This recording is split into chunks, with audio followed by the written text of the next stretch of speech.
After Planet 55's animation of the Reign of Terror, they were commissioned to animate the missing episodes of the first Doctor serial The 10th Planet and the second Doctor serial The Moonbase.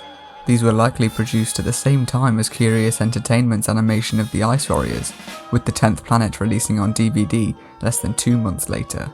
The Moonbase was set to be released on DVD the following week, however production delays set back the release by 3 months. The second Doctor serial The Underwater Menace was also slated to be partly animated, however this was indefinitely postponed and then cancelled in 2015, despite having special features and DVD cover art completed. The missing episodes 4 and 5 were eventually reconstructed with telesnaps for the DVD. Planet 55 had the biggest job of any animation company so far, to animate the departure of the first ever Doctor, William Hartnell, and the introduction of the regeneration concept the show is familiar with today.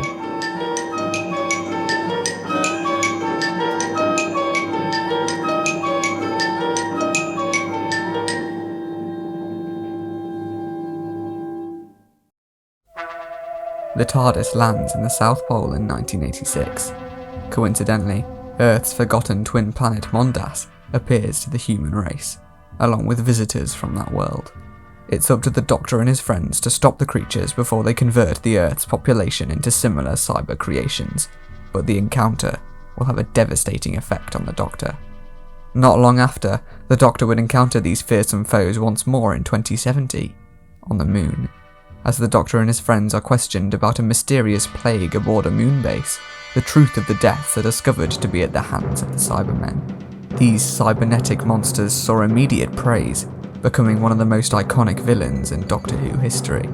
3 episodes were animated between these serials: the 4th episode of The 10th Planet and the 1st and 3rd episodes of The Moonbase. Unfortunately, much like The Reign of Terror, there's very little information on these animations. It looks like to me that Planet 55 had no incentive on documenting the creation of these animations. Fortunately, for those who, like me, were not a fan of Planet 55's work on The Reign of Terror, there does seem to be a notable improvement here. Perhaps the telesnaps of the episodes helped the animation team in more faithfully recreating the direction of both stories. Gone are the uncomfortable episodes from The Reign of Terror, and in come Planet 55 at what some may consider their best. It's hard for me when watching these episodes to not keep remembering The Reign of Terror, but even I have to admit that these animations, especially for the Moonbase, complement the surviving episodes extremely well. In terms of The 10th Planet, it's hard for me to decide whether or not to watch this animation in place of the alternate reconstruction. A handful of 16mm footage does exist, including Hartnell's regeneration, making it seem a bit odd to watch the animation over the classic performance. I think, albeit for a niche audience, a combination of the two could potentially work, intercutting between animation and live action, although it would be hard to tell whether it would take away from the enjoyment of the episode.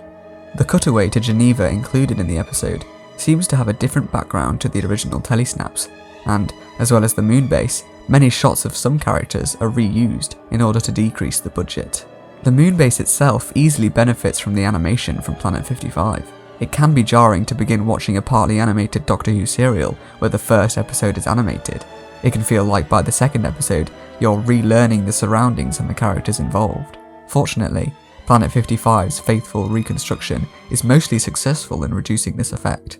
Many of the telesnaps from this serial aren't completely matched up in the animation, however this is only minimal. The majority of the changes are from wide shots to close-up shots, allowing the team to skip out on animating complex leg movements. The reveal of the Cybermen is also pushed back later into episode 1, holding the suspense for a more satisfying cliffhanger. Hey, this is Editing Sam. I realised that when watching this all back, I don't really talk about the animation that much, but that's really because there isn't that much to say.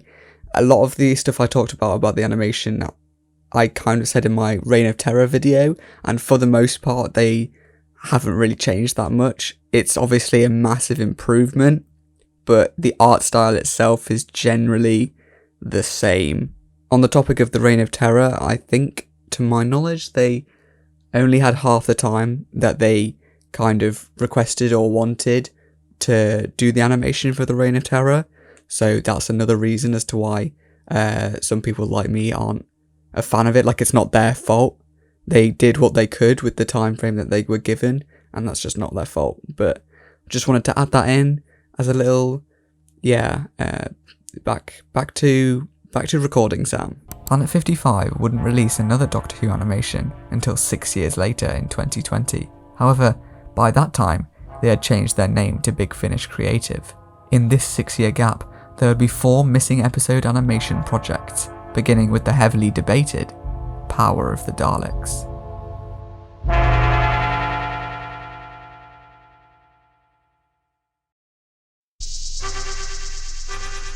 Thanks for watching. As always, I appreciate all the support I've been getting. I thought it was best to combine these serials because of the lack of details about them, so I hope you don't mind. I'm a bit hesitant to begin on the Power of the Daleks episode because there's some really confusing stuff out there about it. I'll try my best to get it all into one video, but no promises that it'll be out by next Sunday. Of course, feel free to let me know your thoughts and opinions in the comments. I think that's all from me. I've been Sam, and I'll see you next time.